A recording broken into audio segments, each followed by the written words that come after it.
J'espère que tu vas toujours aussi bien. Quatrième vidéo de la journée pour moi, car pour moi on est toujours samedi. Pour toi, si j'ai bien fait les choses et que la planification de la vidéo s'est bien faite, eh bien nous serons dimanche. Alors là, deux petites histoires. Je vais mettre le timecode. Première histoire, un squatter qui fout le feu à la baraque qu'il squattait. Je suis déjà vraiment pas bien pour les personnes. Et seconde histoire, apparemment il y aurait eu un mort dans une fusillade sur la terrasse d'un maître kebabier. Enfin, de kebab, quoi, maître kebabier. Qu'est-ce que je raconte? Je crois que c'est la fatigue. Enfin bref, n'oublie pas le petit like, le petit abonnement et le commentaire qui m'aide énormément pour le soutien, et le référencement. Allez, let's go, nous sommes partis, allons-y. On va parler maintenant de ce squatteur qui met le feu à la maison qu'il occupe illégalement. C'est un truc de fou. C'est une histoire complètement dingue, qui est très... Bon, je suis déjà obligé d'arrêter là. J'ai un de mes amis qui est policier et qui m'a dit « Joe, bah, je doute que ça arrive un jour, j'espère, hein, on est à l'abri de rien de toute façon. Si un jour ta maison est squattée, il dit n'appelle pas la police, fais justice toi-même directement, correctement. Il dit parce que si tu appelles la police, on peut rien faire. Après t'as la justice qui s'en mêle, etc. Et la procédure judiciaire c'est des mois, des années. Et moi il est hors de question que ma famille dorme dehors pour une maison que je me suis saigné pour l'avoir. Ah putain, j'ai mis de côté pendant des années pour me la payer, il est hors de question qu'on me la vole comme ça. Donc voilà, peut-être faire justice soi-même, mais intelligemment. C'est ça le truc. Très récente, ça s'est passé hier matin à Trappes, aux alentours de 9h30. Vous avez un homme de 62 ans qui s'appelle Thierry, qui effectivement squatte une maison dans le sens où il ne paye plus le loyer et il y a une mesure d'expulsion qui le vise. Il sait qu'il va être expulsé et donc ce matin-là... Attendez. Mais c'est pas la maison de Thierry. C'est ça le truc, c'est la maison de quelqu'un d'autre. Ou alors c'est la sienne mais il paye la banque. Putain, je sais pas. Oh là là. Je sais pas, j'ai pas très bien suivi. Bon, il met le feu à son logement. Les pompiers, la police arrivent sur place, parviennent à l'extraire de la maison et c'est ce qu'ils vont voir dans le logement qui est assez ahurissant. On va voir d'ailleurs des images. Alors les policiers retrouvent d'abord des bonbonnes de gaz et du protoxyde d'azote puisqu'ils voulaient faire en fait exploser le pavillon.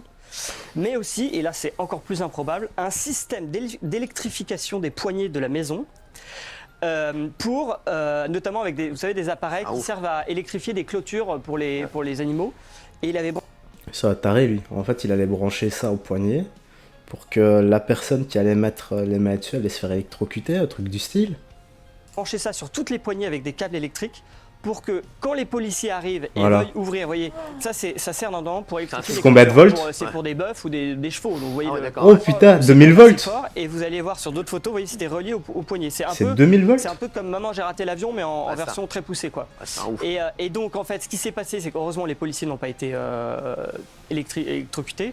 Lui, on l'a emmené à l'hôpital parce qu'il avait ingéré des fumées, puisqu'il avait mis le feu à son pavillon pour que ça explose. Ouais, mais quand même, putain de merde. Nom de Dieu, quoi. Nom de Dieu, qu'est-ce que c'est que ce bordel? Chaque fois que je me dis qu'on a touché le fond, je me dis, il peut rien avoir de pire. Ah bah si, il y a encore un autre truc qui arrive. Stranger Things, tu sais bien, le monde à l'envers, sauf qu'on y est déjà. Et sur le chemin, il a expliqué très clairement aux pompiers qu'il voulait tuer l'huissier de justice qui devait l'expulser. Et donc, résultat, hôpital, on est allé le chercher à la sortie de l'hôpital pour le mettre en garde à vue pour tentative d'homicide. Et j'allais dire heureusement, parce qu'il y a une enquête de voisinage qui a été menée comme souvent dans ces affaires. Et on se rend compte qu'il était en conflit avec tous ses voisins et qu'il avait dit à un voisin 2 ans avant qu'il voulait faire péter des bonbonnes de gaz. Ah, d'accord, bon, encore un... Ouais, donc c'est encore un taré, quoi. Incroyable. Encore un taré. Ouais. Ah, la même réaction, en même temps, il n'y a pas d'autre mot. Bon, bordel de merde. Bon, j'ai pas très bien capté. C'était sa maison à lui? Il payait à la banque? C'était pas très clair. Auquel cas, j'ai pas très bien compris.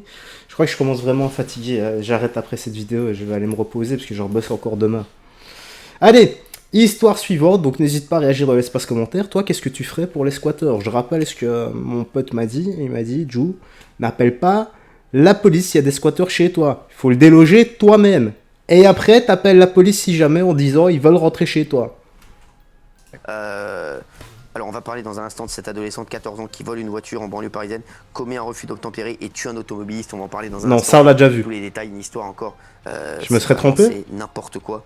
Franchement, Oh, je me serais trompé?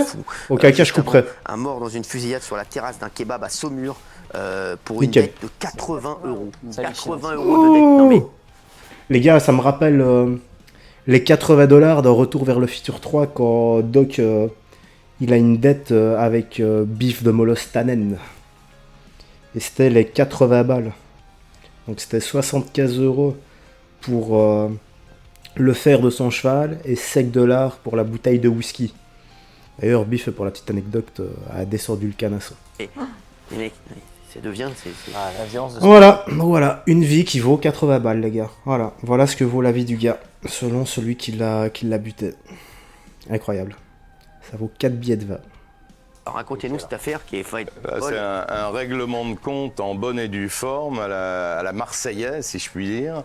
Lundi, donc hier, 18h15, on est à Saumur, en plein centre-ville, à la terrasse du Royal Saumur, qui est un kebab. Deux jeunes, 21 et 20 ans, sont attablés. Une voiture ralentit, le chauffeur reste au volant, le passager descend avec une arme à la main. Alors, je parie... Non, je vais rien dire. J'allais dire qu'il a rafalé tout le monde. Et il a failli tuer des gens. On va voir. Il ouvre le feu sur les deux jeunes qui se réfugient en un premier temps à l'intérieur de l'établissement. Au total, 6 coups de feu seront tirés, dont 2 à l'intérieur. Le bilan, c'est un des jeunes a été touché mortellement, donc il est mort, et l'autre n'a été que superficiellement blessé. Il y a du bol. Maintenant, pour une histoire comme ça, je me demande déjà, on a les caméras de surveillance, la voiture s'arrête, on a la plaque de la voiture, normalement, il y a tellement moyen de les retrouver, plus il y a encore un gars qui est vivant dans le tas. Donc il doit le connaître, c'est obligatoire. Maintenant, même s'ils se font choper, qu'est-ce qu'ils vont risquer? Parce que là, c'est un homicide plus une tentative de meurtre. Mais les chefs d'inculpation ne sont pas cumulés. Donc il va être jugé pour homicide. Il va peut-être prendre 20 ans. Et dans les 20, il en fera 7 pour bonne conduite. En général, c'est comme ça. Ensuite, le tireur est remonté dans la voiture, s'est sauvé. La voiture a été identifiée. Il s'agit d'une voiture de location qui a été louée à un particulier. Et le chauffeur et le tireur sont en fuite. Mais en tout cas, celui qui a été blessé, il a été blessé à la main, a donné le nom du tireur. Donc la police le recherche activement. Et voilà. Donc 80 €. Donc c'est un ouais, tout ça pour 80 €. Voilà, la police le recherche activement. Spoiler alert, si vous le retrouvez dans pas longtemps, et il aura rien. Ou il est retourné au pays. Enfin, je sais pas c'est quoi son pays. Hein. Peut-être que son pays c'est la France. Je sais pas. À voir. Alors c'est quoi l'histoire? Alors, C'est ça qu'on veut savoir. Oui. Nos confrères parlent de règlement de compte lié à un trafic de stupéfiants, mais il semble que la victime n'a pas tout à fait le profil d'un trafiquant de drogue. Il est fils de restaurateur, lu une enquête de moralité de personnalité sur lui. Ça il veut rien semble dire. plutôt bien inséré, mais c'est vrai que ça évoque quand même une dette de 80 €, ça laisse penser que de tels moyens soient entrepris pour une dette de 80 € laisse... Ou alors c'est juste une vengeance, simplement. C'est juste... C'était ce qu'il fallait pour se venger du gars, tout simplement. Peut-être que sa tête lui revenait pas, j'en sais rien, il y a tellement de possibilités. Ça pensait qu'on a affaire à des voyous et probablement donc à une histoire de trafic de stupes. Et possiblement aussi d'une lutte de territoire, parce qu'il vient, il discute un peu quelques minutes, et puis après, il tire. Et ce qui est très intéressant, c'est que ça se passe à Saumur. Et si la piste du trafic de drogue est avérée, ça montre encore une fois que les villes moyennes françaises, Saumur, voilà, une ville a priori tranquille, deviennent des lieux de... Il n'y a plus de ville tranquille, effectivement, mais deviennent des lieux de trafic, de règlement de compte. C'est-à-dire que ce n'est plus seulement dans les grandes villes, Paris, Marseille, Lyon, mais ça descend dans les villes moyennes qui sont eux-mêmes livrés à des guerres de territoire impitoyables parce qu'on tue pour 80 € liés au trafic de drogue. Ça fait peur, hein. Truc de barge, comme les trucs de barge. Soit il est toujours en France et il se planque bien, soit il va changer de pays ou il est retourné au pays, je ne sais pas. Comme je dis, peut-être que son pays c'est la France, peut-être pas. De toute façon, on aura peut-être la réponse dans les prochains jours, auquel cas, nous n'oublierons pas de faire l'actualité. N'aie pas peur, frérot Serrette. Dis-moi ce que tu penses de tout ça dans l'espace commentaire. Le like, le partage, l'abonnement et le commentaire aussi. Le soutien, le référencement. Prends bien soin de toi, des gens que tu aimes. Et je vais aller me reposer parce que je suis totalement fatigué. Oh merde, je dois faire les 2 conversions maintenant. Et les miniatures. Bon, je suis pas prêt d'aller pioncer. Allez, j'y vais. Prends bien soin de toi et on se dit à la prochaine. Bye bye.